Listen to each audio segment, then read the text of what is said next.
ever found yourself exhausted not from doing too much, but from giving too much of your heart to someone who won't meet you halfway? Have you ever felt like you are trying to earn someone's love, as for love is a prize and not a feeling? Like, this video isn't about how to make someone love you, it's about how to remember that you don't have to. Today I'm going to ask you one powerful question. The question that changes everything if you are tired of fighting for someone's love. We talk constantly about how to get love, how to attract it, how to land a date, how to make someone stay, how to convince someone to see us, appreciate us, and validate us. But what we don't talk about enough is how we give it. Because giving love without receiving it back doesn't make you weak. It makes you honest, it makes you strong, and sometimes it means walking away not because you don't care, but because you finally do. Trying to convince someone to love you is the emotional equivalent of trying to hold on to sand. Like, the harder you grip, the more it slips away. Like, here's the truth. You cannot convince someone to love you if they don't. Like, love is not something you chase down. It's not like a scarce resource that exists outside of you. It's not something someone else holds that you must unlock. It's not a transaction. It's not a contract. Love is something you experience within yourself. It's a frequency, like a way of being, a lens you wear. When someone withholds love from you, you have two choices. Try to change that fact and stay stuck in the loop of scarcity, or keep being loving and move on.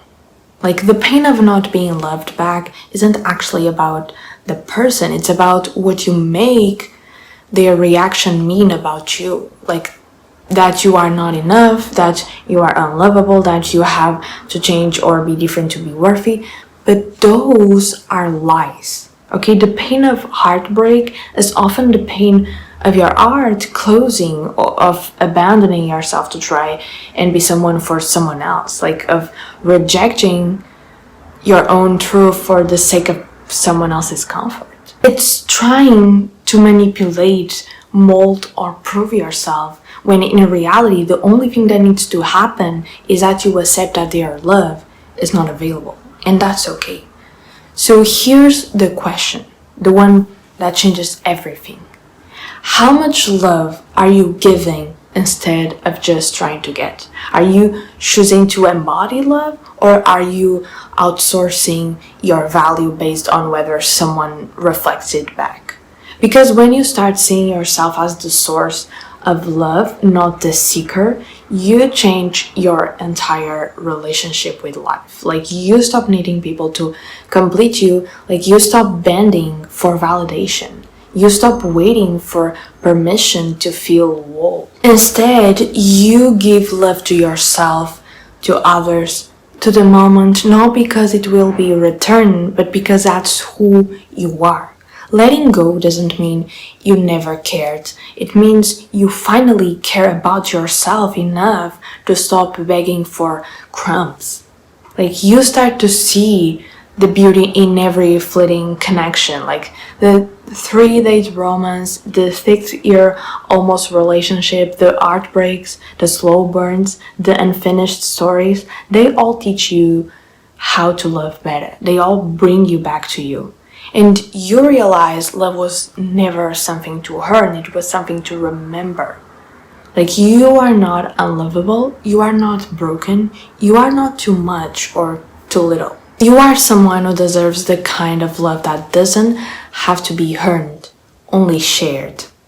So if you are tired of fighting for someone's love, stop fighting and start loving. Not to get love, but because you already are it. And this was the message of today. I hope you enjoyed this video. Don't forget to subscribe, like, and comment. And that's it.